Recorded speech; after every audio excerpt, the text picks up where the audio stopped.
Which way, Mr. President? A very good evening from Code 254 Kenya. This is Vito Lifestyle, Vito Africa.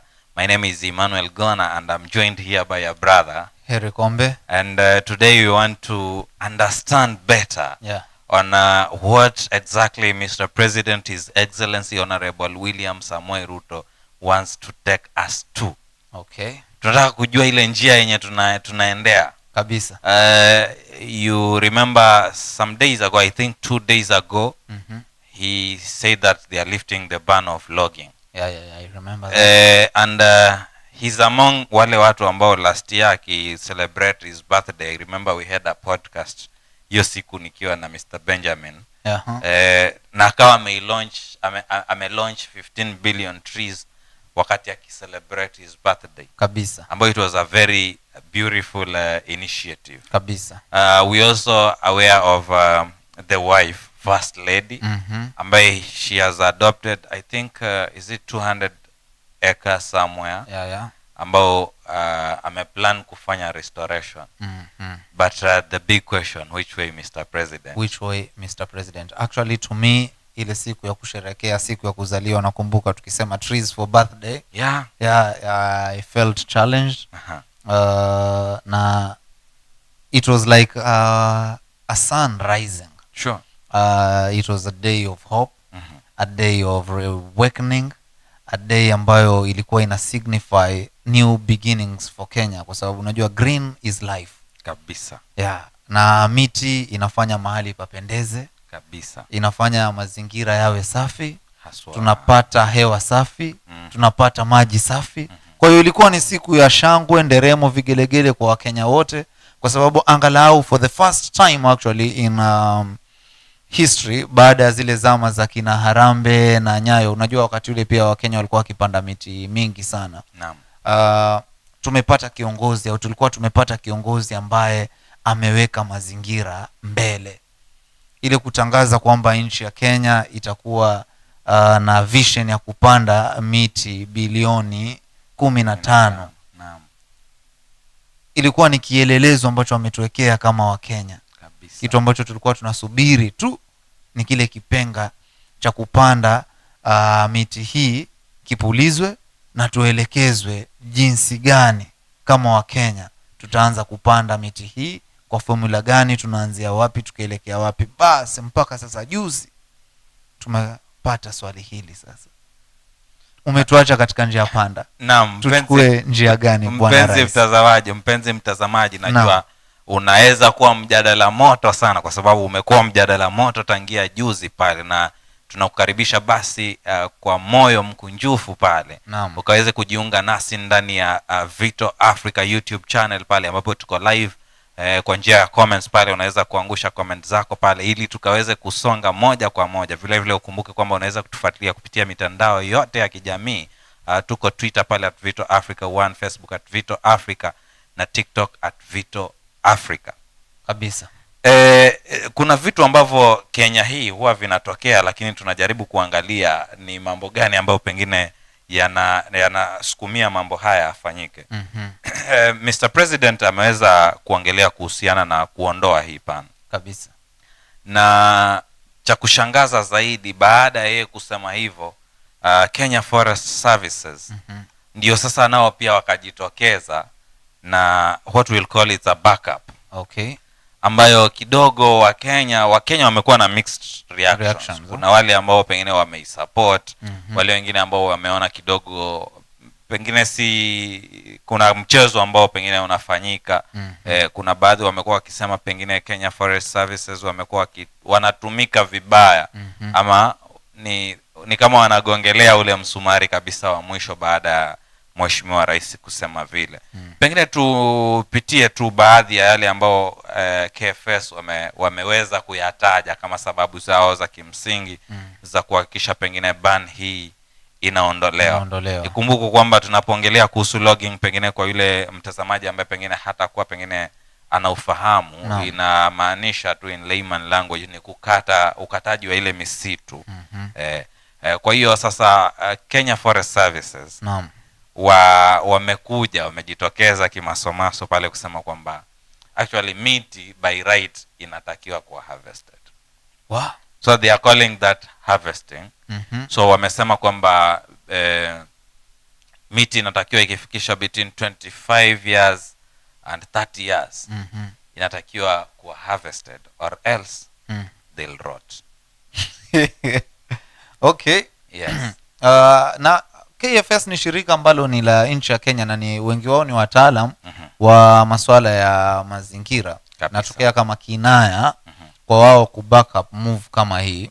Na hatusemi kwamba harvesting ya trees isiwepo, lakini katika kipindi kama hiki ambapo sasa nchi ya Kenya bado inapatana na zile changamoto au athari za moja kwa moja na mabadiliko ya hali ya tabia nchi, sidhani kama ni wakati mwafaka kwa nchi hii kujihusisha na masuala ya harvesting ya hii misitu. Misitu yetu Kenya imeisha kabisa, imeisha. KFS wanafaa wawe pale kama macho, ndio tunazungumzia ile system ya check and balance. Naam. Hapo ndipo ambapo wanaingilia kati kuhakikisha kwamba wanashauri executive na wanashauri wananchi kuhusiana na njia mwafaka ya upanzi wa miti, utunzaji wa misitu kwa njia endelevu na vitu kama hivyo. Sasa hii inajitokeza kama kinaya kwa wao ku back up logging. I think in fact the other questions that maybe we must be asking. Naam. Ni when was the ban given? Kabisa. Then tuangalie between hiyo time hiyo na sasa. Tumefikia hii threshold ambao wao wameitaja 25 to 30 years. Bana haijamaliza hata miaka 5 bwana. I think it is around 6 years. 6 years. Yes. Because ilikuwa bado ni wakati wa uhuru ule. Lakini sasa hata uhuru kama ingekuwa ni mwanzo wake mpaka sasa bado haijafika miaka 10, haijapita miaka 10. Naam. Sasa unajaribu kuangalia je, the 25 to 30 years na sahi hiyo relation kidogo haileti bidii. Lakini kwa sababu wao na ndio wataalamu wamesema hivyo, pengine ni ile tu tuzidi kujiuliza, je, hii misitu ambayo pengine itakuwa harvested. Naam. Nafikiria sijui mpenzi mtazamaji anaweza kutusaidia hapo, kwa sababu yani najaribu nipate pengine ni nini haswa ambacho tunajaribu kukiongelea hapo kwa misitu hii iweze kuvunwa, lakini kidogo sijapata vizuri. Are we having these trees ambazo kulingana na KFS zime overgrow, ambazo zitarot? You see, the moment wao wakisema actually before this ban yenye tunaongelea, I've seen somewhere, okay, KFS have confirmed that kulikuwa na task force, okay, ambayo imekuwa ikifanya kazi between 2020 and 2022. So tayari hilo lilikuwa lishashughulikiwa. So the specialists were there. Na imagine it was a wamesema it's a multi agency task force. Yeah. Kwa hiyo si kitu ambacho pengine kimefanywa tu locally. According to KFS ni kitu ambacho kimefanywa research kwa muda, because 2020 to 2022 miaka takriban 3 hiyo kabisa. Kama pengine iliishia mwisho wa 2022, pengine ndio sasa rais akaweza kulitaja pale, pengine tuseme ni miaka 2-3 hapo. Kwa hiyo kuna hilo jopo ambalo limekuwa likishughulikia masuala hayo. Kwa hiyo kulingana na wao kunayo hiyo miti ambayo iko 25 to 30 years ambayo it have to be harvested. Lakini tena pia ukawa kuna maswali mengine pale yangu. Haya maswali ni mengi sana. Naam. Watu ambao kidogo tumekuwa katika space hii ya kushughulikia mambo ya mazingira. Naam.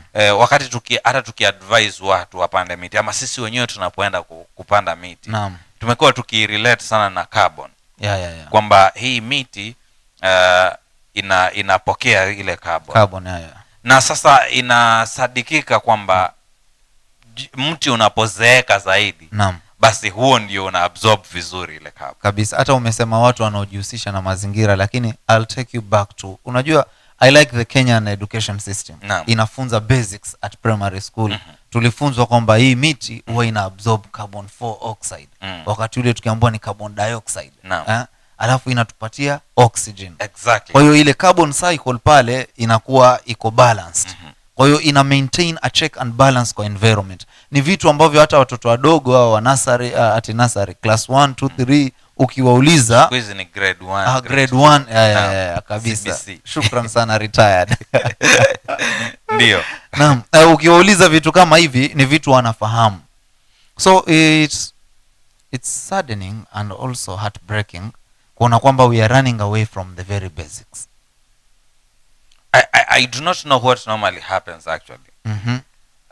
But I think normally vitu zikifanyika we are to look at zinaitwa pros and cons. Pros and cons, yeah. Na by right kitu inatakiwa iangaliwe pros zake zikiwa vipi, ni gani ikuwe nyingi, gani ikuwe dogo ndio ikuwe at least iko viable.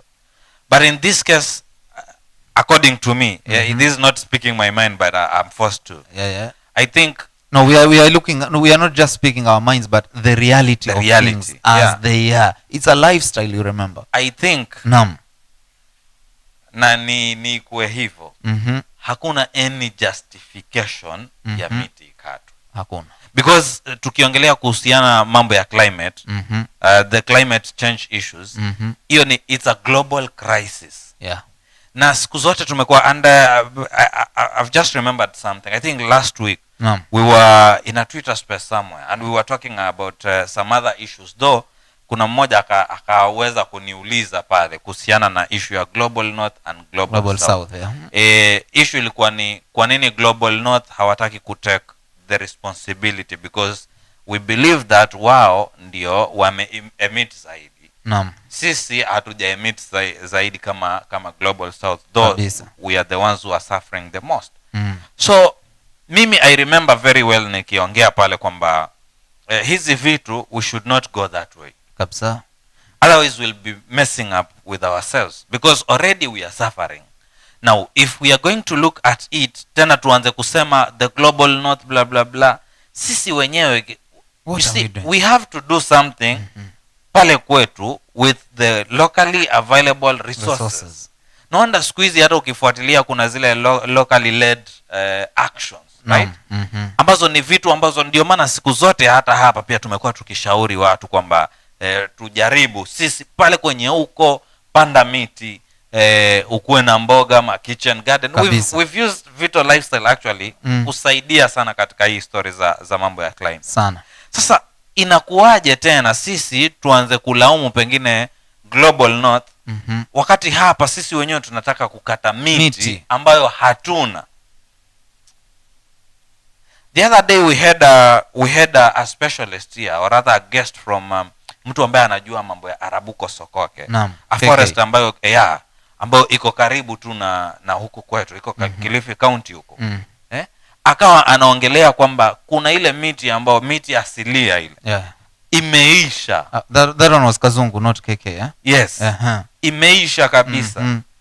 Ukiangalia msitu, the forest cover imeshuka, imepungua. Unajua nishawaingia pale ndani. Kuna wakati fulani nilibahatika nikaingia pale au wardens tukazunguka. My friend, niliona maajabu. Naam. Ule msitu ulinionyesha maajabu. Ni msitu huku barabarani bwana. Hapo katikati tunaweza tukatengeza stadium. Jangwa. Hakuna kitu. Msitu umekauka. Now there is something which some people here are not telling us the truth. Naam. Because pia nakumbuka kuna hafla nyingine tumeenda kule na imagine tukaambiwa unajua ile timu yako. In fact ukienda hata kwa Google you'll see Arsenal. Naam. Wana sponsor msitu wa Arabuko Sokoke. I do not know whether you've heard of that. Okay. Arsenal wenyewe wana sponsor, kuna kitu wanafanya ndani ya msitu wa Arabuko. Sasa inakuwa ni jambo la kufedhehesha kuona kwamba pahali ambapo most of the people wanajaribu kuinvest. Naam. Personally mimi nasikia uchungu sana kwa sababu tumekuwa kwa hii space. Tumekuwa tukishauri watu. Sisi wenyewe tumekuwa tukipanda miti. sana. Sasa unaposikia mti ambao ulipandwa pengine zama hizo unakatwa, definitely hesabu za haraka zinapiga ile ya kwamba so mimi sasa napanda miti, but 5 years 10 years to come hii miti itakuja serikali itakuja iseme kwamba hii miti ni sawa ikatwe sasa. Tutakuwa tunafanya nini hapo sasa? I thought by now we should be moving towards creating green cities, making sure that homesteads ziko na a certain percentage ya forest cover na vitu kama hivyo. Tuweke mapolicy ya kuhakikisha kwamba tunafikia ile target ya miti bilioni 15. Lakini bado tunajiuliza, bwana president, tunatumia njia gani? Naam, tuendelee kuangazia yale mambo ambayo KFS walikuwa wanazungumzia pale kuhusiana na backing up ya hii logging ambayo bwana rais ameweza kuizungumzia. Nasikia uchungu sana. Na hisi kama nisiendelee na hii mambo ya KFS. But KFS pia wamesema kwamba normally huwa wanaweza kukata msitu around 5,000 acres per year, ambao sasa wakikata huo msitu utakuwa unaweza kubenefit the government. Kuna profits ambazo the government wanapata pia. Wanasema from the same inaweza wasaidia wapate pesa ambayo pia watakuwa wakifanyia replanting, something which haikai real because if at all ilikuwa wakikata miti wanaweza bado wapate pesa mpaka wapande miti zingine, then it simply means hivi tunavyoongea ile misitu yetu ingekuwa bado iko intact kabisa, ama pengine asilimia ndogo sana pengine ndo tungekuwa tumeipoteza. But that's not the case kabisa. Sasa sahi tutakuwa tuko hapa, we imagine sahi uanze kuona mtu anachoma makaa uanze kumwambia hapana sivi, unafikiria yeye atakwambia nini?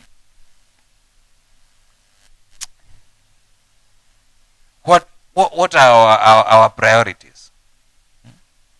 Are we looking at money? Is it profit? Ama tunaangalia sasa people hapa? Because wakati tunapoingilia msitu, hii ni maisha. You're looking at life. Wakati tunaangalia the profits, it's as well as we are looking at sasa ni death hiyo. Sasa ni kama tunajipatia license ya tukiangalia a profit hiyo inaonyesha tamaa fulani ambayo siku zote tamaa itakupeleka mahali pabaya. Naam kabisa. So ni jambo la kusikitisha kwamba saa hii msumari wa mwisho umegongwa, na waliogonga ule msumari wa mwisho ndio ambao walistahiki kuprotect ile misitu yetu. Kwa sababu najaribu kufikiria hivi, kipindi hiki ambacho kumekuwa na banning ya logging, bado biashara za makaa zimekuwa zikiendelea. Na makaa mengi yanatolewa huko misituni, ambako bado ni KFS wanastahili kufanya nini kuhakikisha kwamba biashara kama hizo hazifanyiki. Tutafute some alternative sources of energy kwa homesteads zetu na places nyingine. Sasa saa hii sheria imepitishwa, au ile sheria ambayo ilikuwa inazuilia pale imetolewa. What does that mean? Sisi hakuna kitu ambacho kitafanyika. Sasa tunarudi jangwa. So maybe again tuendelee kuangalia hizi shida kutokana na hili swala, because I think ile kitu yenye wao wamesema tu the reasons I think ni hizo mbili. Ya kwamba miti ikifika 25 to 30 years zinatakiwa kuwa harvested, otherwise they rot. Though tumekuwa tukijiuliza, kwa mfano sasa mti umeanguka uoze, hasara iko wapi? Hakuna hasara, because nafikiria pia ukioza pia ni mbolea itakuwa imejiweka pale. Kuna vitu vingi tu ambavyo vinafanyika ile, unajua ni wanaita ecosystem. Exactly. Ambayo inajiendeleza yenyewe actually. So pengine mtu ukianguka kuna wadudu fulani pengine watakuwa wamepata makazi pale, watakuwa wamepata lishe. So ni kitu ambacho kitakuwa kinajiendeleza chenyewe kwa maana ya hii ecosystem ulotaja. Lakini sasa kwa nini sasa tuangalie kwamba ati tunasema kwamba hii miti, hata kama sisi tumekaa karibu na misitu, ni mara ngapi umeona ati miti sasa miti mingi mpaka uone ni hasara ati imezeeka mpaka imeanguka yenyewe? Lini? Hakuna kitu kama hicho, na tunasahau kitu kimoja very important, kwamba hii misitu yetu it's a home actually kwa wanyama wengi sana kabisa, na hapa nahisi kwamba tutakuwa tunakosa. Wamezungumza kuhusu masuala ya tax kwamba Kenya itapata revenue kutokana na hii logging, but kuna revenue nyingine ambayo tutaikosa. Masuala ya tourism pia yatafanya nini? Yatashuka chini. Hilo limenikumbusha wakati ule Lucky Kazungu pale akituambia kwamba baadhi ya miti, kuna wale nyuni ambao wamechagua kwamba ni mti huu. Sasa imagine huu mti umekatwa ama ikatwe yote, that means watatafuta pale kwa kwenda, pengine waenda Uganda, Tanzania kabisa. Sasa sisi tutakuwa tumebaki na nini? Hapo tutakuwa tume lose a big time kwa tourism. Na tourism hapa ni swala ambalo ni pana kidogo, maana si msitu tu. Huyu mgeni akija pale atahitaji mahali pa kukaa, atahitaji chakula mahali. Kwa hiyo kuna pesa nyingi ambayo inazunguka around tourism ukilinganisha na masuala ya logging na vitu kama hivyo. Too bad. Mpenzi mtazamaji, sijui maoni yako ni yapi? Tunauliza which way Mr. President. Ukumbuke kwamba yeye ndo ameanzisha initiative ya 15 billion trees, na vile vile wakati wa logging alikuwa bado ni yeye alisukumia ile ban ikawekwa. Nakumbuka. Sasa tufikirie ile ban yeye ndo alisema, akaja akatuambia tupande miti, alafu ghafla ametoa ile ban. Sijui mpenzi mtazamaji maoni yako yatakuwa ni yapi? Unaweza kuangusha pale kwa YouTube channel yetu pale ya Vito Africa, na bila shaka tutakuwa tunayapitia pale. Kuna vitu hapa ambapo wamejaribu kama kujieleza vile kwamba wakati hili likifanyika bila shaka atakuwa anapeana pengine leseni kwa watu, kwa baadhi ya watu, ingawaje pia ukiwafuatilia watakwambia tayari kuna ile inaitwa pre-qualifications tayari zishafanyika. Oh my. You see the problem with our systems ni kwamba they are yani haziko straight, they are corrupt very. Yeah. Hapa, and now I am worried. Some days ago hapa nilikuwa nikisema tu watu wasikue na shida mambo ya tax, lakini kufikia sasa na mambo kama haya kule kwenye wamegusa, naona kidogo sasa tunaanza kuwa maadui kimpango. Hapa ni pale mahali ambapo unasikia kwamba unauziwa monkey kwenye gunia, unamnunua unaenda naye, alafu yule muuzaji anakucheka kimpango. Hiyo ni ile anakuambia hiyo mali ni safi. Hata si ajabu amekuonyesha picha, alafu huko amekushikilia gunia. Oh my. Wewe unachukua ukienda. Ukifika huko yenye utakuta huko ndio utajua kwa sababu the 15 billion idea was a brilliant thing. Very. Ukiangalia kwamba saa hii kuna masuala ya hewa kawa ambayo inaingiliana kati hapo. So Kenya will benefit largely kutokana na hili soko. Ni soko ambalo Wakenya wengi wangelifurahia kabisa. Na linge benefit watu wengi sana. Waambia watu, wajua mti kuupanda, mti kuutunza ni kibarua. Kukata ni kitu cha dakika moja tu, lakini kutunza mpaka mti sasa najaribu kufikiria mbamba kofi mpaka uwe mbamba kofi, au mkilifi mpaka uwe mkilifi. Kama hii mikilifi ambayo iko hapa nje ya studio bwana, imechukua miaka. It takes years. Alafu unaukata tu within a day because of some few coins, because you need tax hapa na pale, because ya tamaa ya hapa. Allow me to go through your comments. Naam. Naona pale Karisa Mashaka amesema hili shaka hey. Karisa Mashaka bado jana alitaja mashaka, leo pia amerudi na mashaka. Hili shaka litapoa kweli? Miti yenyewe hakuna. Tena tuwapewa ruhusa ya kuikata. But the issue is hata hatupewi ruhusa ya kuikata. You see that's the most painful part, because the lifting of hii ban haimaanishi kwamba wewe utakata. And that's why nimesema kuna venye KFS wamesema people must have the licenses. Na wakasema bado zitapeana through the CFC, county forest conservators. So hao ndio watakuwa wanaweza kuruhusu wewe sasa wakupatie leseni kwamba shika hii unaweza ingia ukakata. Na vile vile bado KFS wamesema they have a proper plan kabisa. Mpaka wakasema kuna sijui entry certificates. Kwa hiyo kama unaingia pale utakuwa unapewa certificate kwamba sasa unaweza ingia ukachukua zile products za the forest. Ukimalizana na hiyo sasa unakuja unapewa exit certificate kwamba sasa wewe umemalizana na huu msitu, kwa hiyo wewe unaenda umemalizana na huu na vile ambavyo umeiweka inaonyesha kabisa ule uharibifu ambao utajitokeza pale. Ndio hivyo sasa, kama umepewa exit wewe unafikiria ni nani hivi tu, yani just tufikirie tu hapa juu. Kuna watu ambao tuseme tu wanauza mbao huko.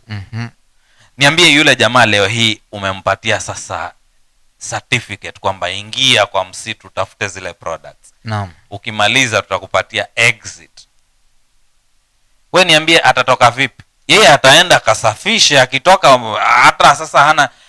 You do not expect someone aingie pale with that entry certificate akate mti mmoja alafu atoke umpatie the exit certificate. That one is not practical kabisa.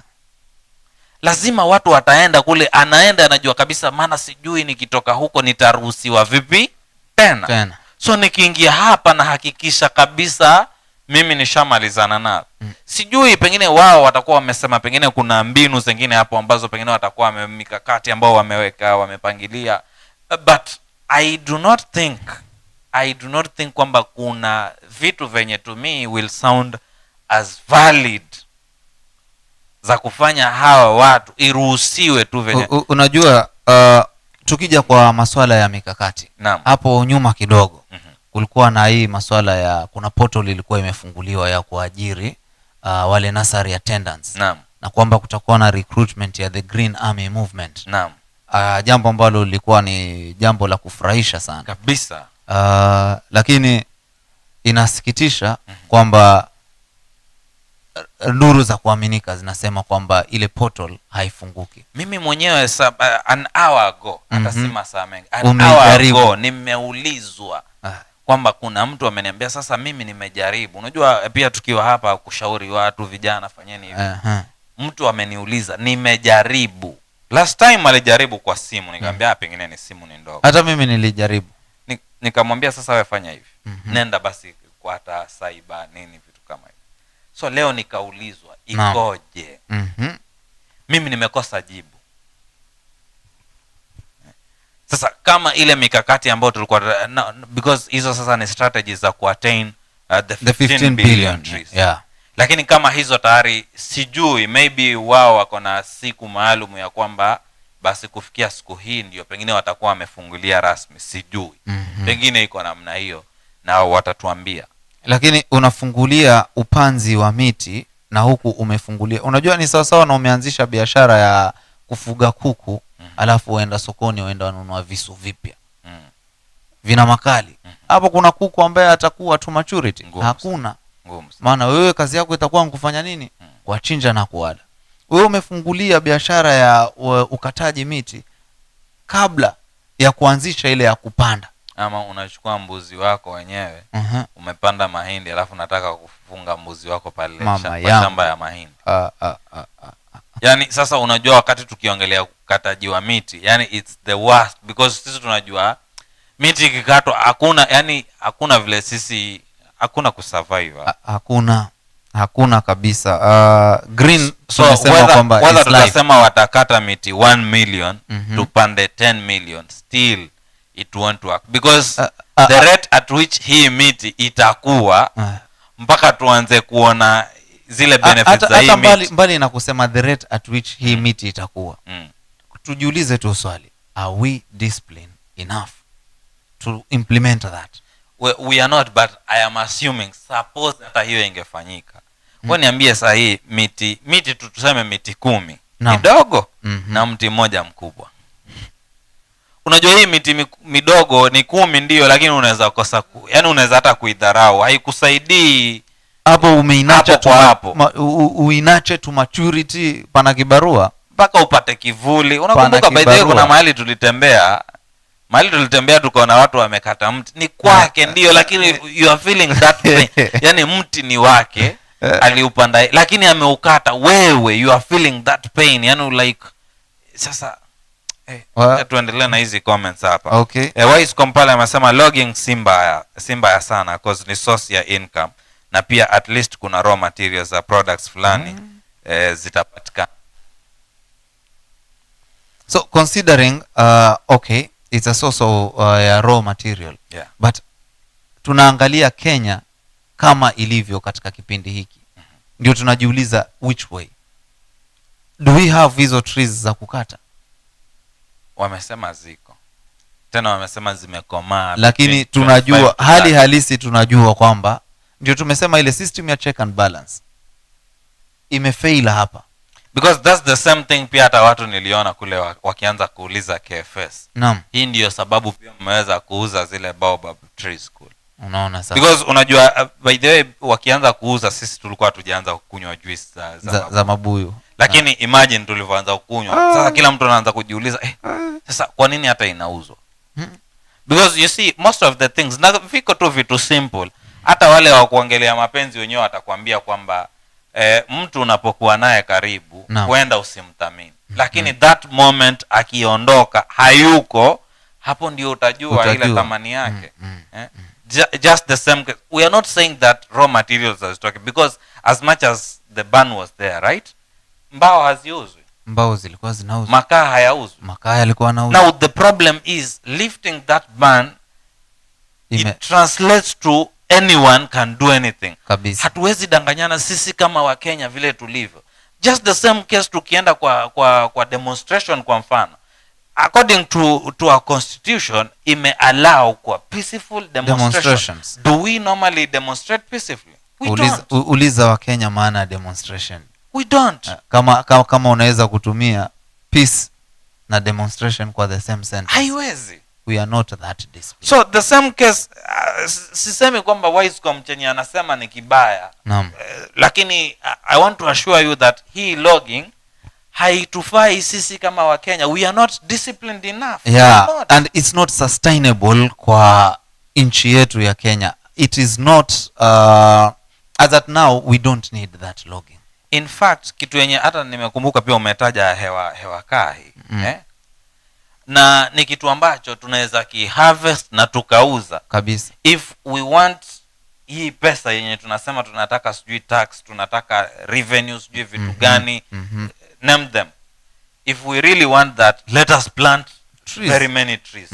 Then we'll harvest your carbon carbon credits. We'll harvest carbon credits, tutapata hiyo pesa kabisa. But let us not kill our generation.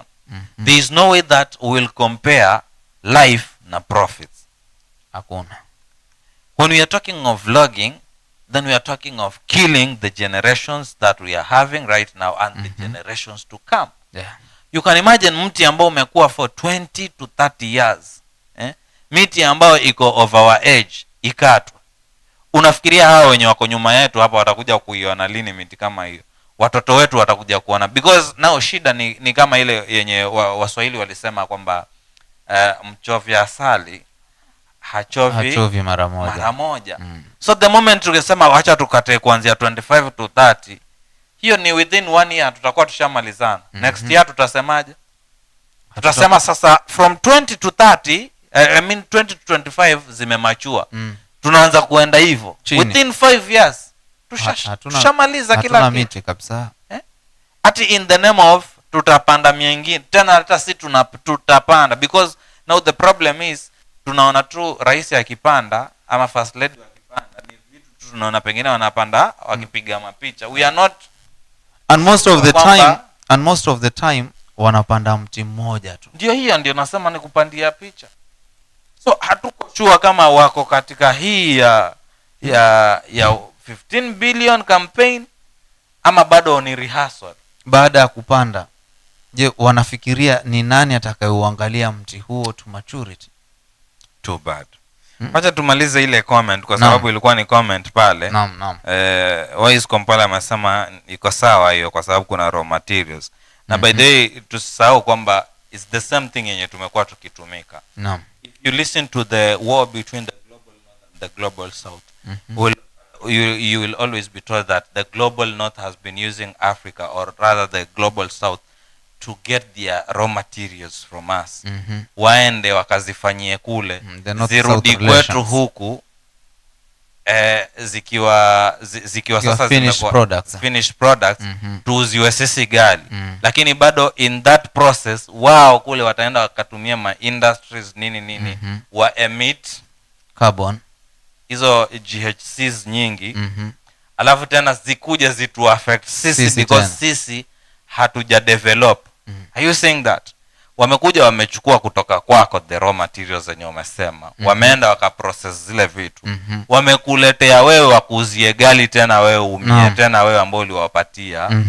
Halafu bado wao wakiziprocess kuna hizo magases zenye wamekuwa wakiemit wao zinakuja zikuaffect wewe ambaye hauko developed, hauna. Kipindi chote hicho wewe ulikuwa wafanya nini? Ulikuwa unawauzia. Yes.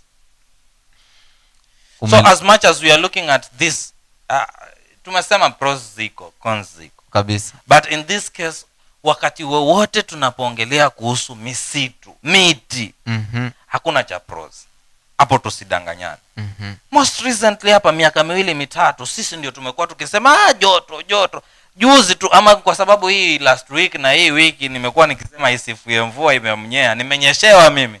Umechangia wiki mzima. Sasa mimi nimenyeshewa wiki mzima lakini sijasema kwamba miti ikatwe. Napenda sana vile umekuwa ukisema kwamba education system.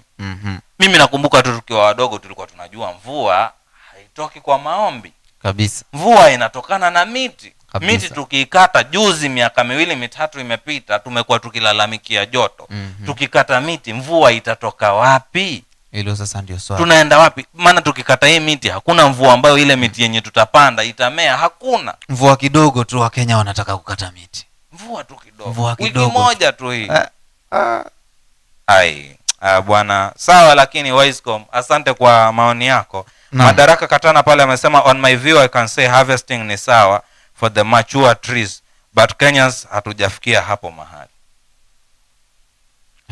Kenyans hatujafikia. Mimi hata kama tumefikia mahali, mimi I will not agree with this harvesting. Okay. Mimi as long as unajua the problem with Kenyans, hii kitu ikiwekwa tu parawanja hivi ina translate tofauti. Na nimependa vile umesema kwamba hiyo ban ilikuwa ni watu wangapi, ni mara ngapi sasa hivi kuna matown ambao ukifika lazima utakutana na watu wanauza lazima, na kulikuwa tuko under ban. Hiyo discipline, unajua hiyo discipline ndio muhimu sana ambayo hatuna kama game tu zenyewe. Game watu wakienda kwa ile inaitwa waliitaja wale derby Mashemegi derby kama derby tu kama ile lazima kuwe na vita. Yani ni lazima, yani kuwe vipi, waambiwe vipi kuwe na security kiasi gani, lazima kutakuwa na vita. We are not that much disciplined to allow logging. We are not. Kabisa. And in fact, hata kama we are that disciplined, we do not have hizo forest ambazo somebody somewhere is trying to convince lakini us. Unajua kitu ambacho kinanishangaza ambacho hakiniingia akilini. Najaribu kufikiria hivi. Naam. Huu ni mkono. Kwa bahati mbaya nimegusa makaa. Naam. Nimechomeka. Naam. Kwa hiyo bado nahisi ile pain ya kuchomwa na yale makaa. Naam. Na hapa ninataka kuwasha moto mwingine. Hata vidonda labda vya ule moto kunichoma havijapona. Naam. I feel like that is what Kenya we are doing. Right now we are still experiencing the effects of climate change. Sana. Hatujatoka hapo. Yani bado tunatwangwa yani. Kinaturamba. Alafu ndio sisi tunatoa nini? Logging. Too bad. Hope Tumaini hapa anasema lifting the ban and again campaigning on climate change. Hapo sielewi. We wanna continue losing the indigenous trees. Kabisa. Definitely. Kabisa. Wewe sasa hii utapanda mti gani wenye unafikiria utakuwa mti asilia sahihi? Hakuna. Okay, the moment ukinitajia mti uko na 25 years, mimi hata pengine kitu pengine naweza penda zaidi. Pengine nipige picha niseme niko na mti mzee. Lakini wewe huo nao wataka kukata huo nao. Sasa hata inaanzaje tena? Wow. Yaani tunaenda wapi? Tunaelekea wapi? Hapo sasa. Unajua kuna nilipatana na mzee fulani akawa ananielezea kwamba the Arabuke Sokeke forest, as you know it. Naam. Ilikuwa limejaa mibamba kofi. hata zamani walikuwa wanasema hii forest ni ya mibamba coffee. Lakini look at what logging has done. Na ikumbukwe kwamba as sisi tunakata ile miti, ndani ya hizi forests zetu kuna wanyama kina ndovu. It's their habitat. Lakini wale wanyama nao huvunja ile miti na kuiangusha. Ukiingia ndani ya hiyo misitu utajionea, maana ndovu yeye hupiga mahedi ule mti mpaka ukaanguka. It's a logging of its kind, though ile logging ile is natural, kwa sababu hawaendi wakivunja kila mti, na hata ule mti ukianguka hawaungoi mizizi. Kwa hiyo ule mti bado uko na fursa ya kufanya nini? Kusimama tena. Sasa hapa kuna kuwa na harvesting ya mara mbili sasa. Wanyama wakubwa kubwa kama kina ndovu na kina sisi. Tuna lose kabisa kila kitu. So mpenzi mtazamaji, Forest and Conservation Act ya 2016 hiyo inasemekana imeallow kabisa KFS kutake responsibility na kumanage hizo vitu. Kwa hiyo wao wako na hiyo full mandate ya kwamba wanaweza amua pengine huu msitu tutakata, tutafanya hivi, tutapanda miti kiasi hiki. So wao wako guided na sheria. Lakini naomba urudie yale maneno, ni kutake responsibility na kumanage. KFS imetake responsibility gani saa hii mpaka wanataka sasa wafanye ile part ya pili ya profitability? Wao wanasema wamekuza hiyo forest, ndio sasa zimekuwa machua, ambazo wamesema zikizidi hapo zitarot. That is what they have. Hiki ni kinaya kwa sababu tunaona na tunajua kile ambacho kiko katika misitu yetu. Tunatembea huko, tunaona. That's painful. Ni kujaribu tu kutumia sheria ili ikunufaishe wewe, lakini generations za mbeleni tunaziumiza. Na hata si generations za mbeleni tu, sisi pia nasi tunaumia. Jana nilizungumza kuhusu maneno ya Mfaransa fulani hapa, alikuwa anaitwa Maria Antoinette. Let them eat cake if there is no bread. Ndio haya sasa. The class up there hai relate kabisa na what ground, haina touch na ground. Najua hata nimekumbuka stories za sisi tukicomplain joto, wale wako kwa MSC kabisa. Gari zenyewe hakuna joto, manyumba yenyewe wanaingia, mikutano kule wanakofanya hakuna joto kule. Na wako hivyo, na wando utaona ni wao wamepiga masuti tu, wao masuti matai, wamenyonga matai vizuri. Hawafeel hizi. They don't, hawana touch na what is happening kwa ground. But so, then yes, KFS inajua ukweli, na hao ndio ambao walifaa kusimamia haki. Wao ndio walifaa kuleta ile system ya check and balance, wahakikishe kwamba kuna hiyo sustainability part ambayo ipo katika kutunza misitu yetu na jinsi tunavyokuza ile mimea. Lakini wameamua, you said the problem is they have justified it by saying that there was a multi-agency whatever yenye imekuwa ikishughulikia hizo vitu between 2020 and 2022. So according to them, it's a done deal. And it's not something about maybe the president alilala akaamka akasema. According to them 2020 na ban iliwekwa mwaka gani? Unajua it's monkey business ambayo iko hapa, kwa sababu yani ni kama ban iliwekwa after 3 years tayari wakaanza si unaona 3 years ni mti gani ambao utakuwa umekuwa by 25 years. Hata pre-qualification now hiyo sasa hapo ndio pia ni yule mwenye anadhania kama iko sawa. Now just imagine pre-qualification is already done. I feel like this is all talk politics, determining who gets what, when and how. Probably that's what we should say. Yeah, hapo. So wewe mpenzi mtazamaji ambao unasema kwamba iko sawa, basi kumbuka kwamba tayari pre-qualification yashafanywa tayari, zile applications zishafanywa za matenda na so nini. Kitu chenye kimesubiriwa hapa, hata ni kama sijui walikuwa wanasubiria nini, tayari vianze. So wewe utafikiria pengine iko sawa, lakini kuna watu tayari washapiga madili hao, washamalizana. Naam. So pengine faida zenye wao wanasema ni kwamba pengine wale watu wenye wanakaa pale karibu na ile misitu pengine watabenefit. Though kuna time pia unapata misitu ikikatwa, of course wale wenye wako pale nje watasema basi hatutosheki hapa, tunataka kuingia tujenge tu hata vibanda, halafu mkiwa free mtatuambia tutatoka. Na hizo zimekuwa zikileta land grabbing. Na pia ikumbukwe kwamba hizi communities ambazo ziko adjacent to the forest zita benefit vipi? Na hisi kama bado zitaumia sana, kwa sababu who are going to grab that land ni mabonyenye bado. Nchi yetu tunaifahamu vizuri.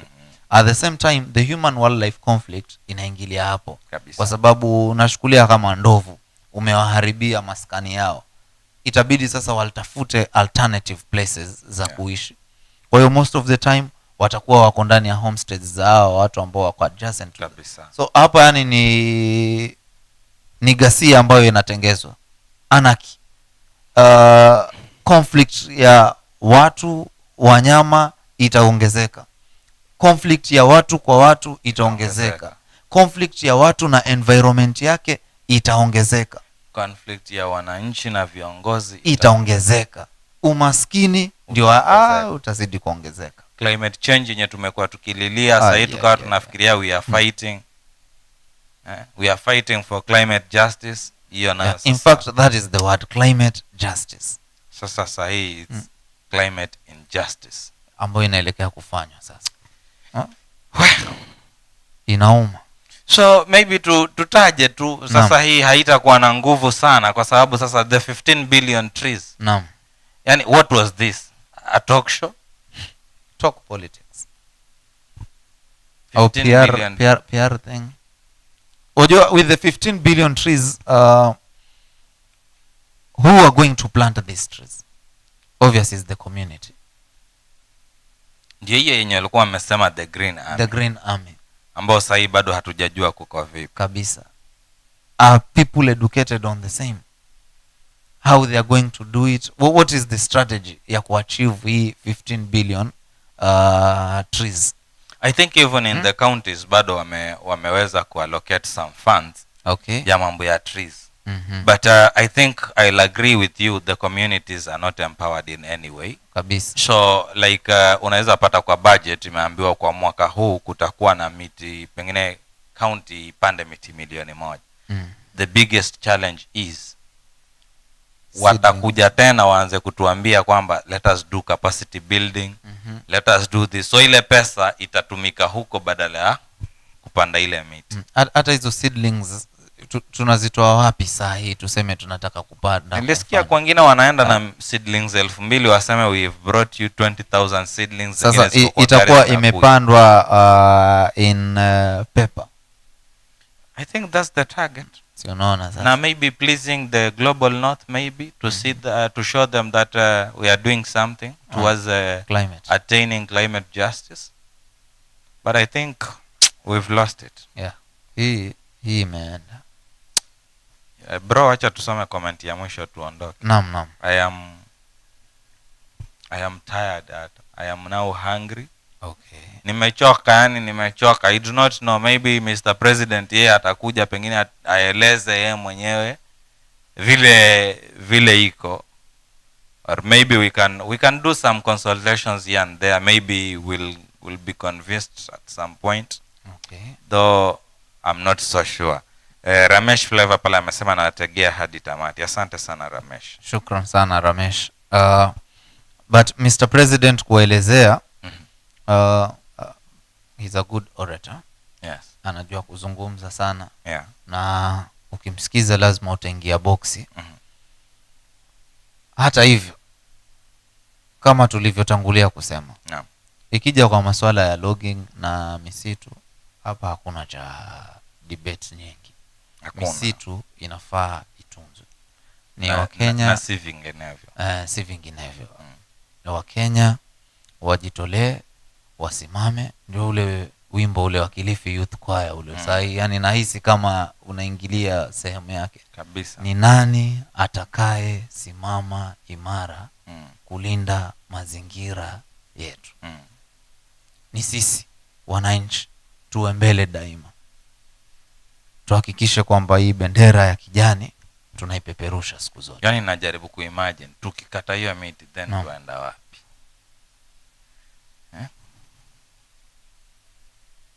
Labda tupatie semi za mwisho tukienda. Sina mengi ya kusema. Kumalizia kipindi hiki ni kwamba tunahitaji utunzaji wa misitu endelevu, upandaji wa miti ambao utakuwa endelevu. Tunahitaji kutafuta njia mbadala za kiuchumi nchini Kenya na si masuala ya logging.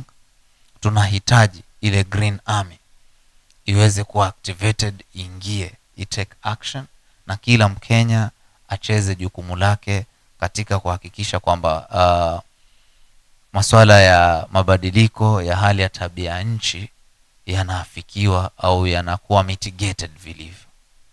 Hapo tu. Asante sana mpenzi mtazamaji, asante sana kwa kuweza kujiunga nasi ndani ya Vito Lifestyle siku hii ya Jumatano. Na wacha tusiwe wengi wa maneno tu. Mimi nitakuacha kwa kukwambia kwamba there is no planet B. Hadi wiki ijayo, kwa heri.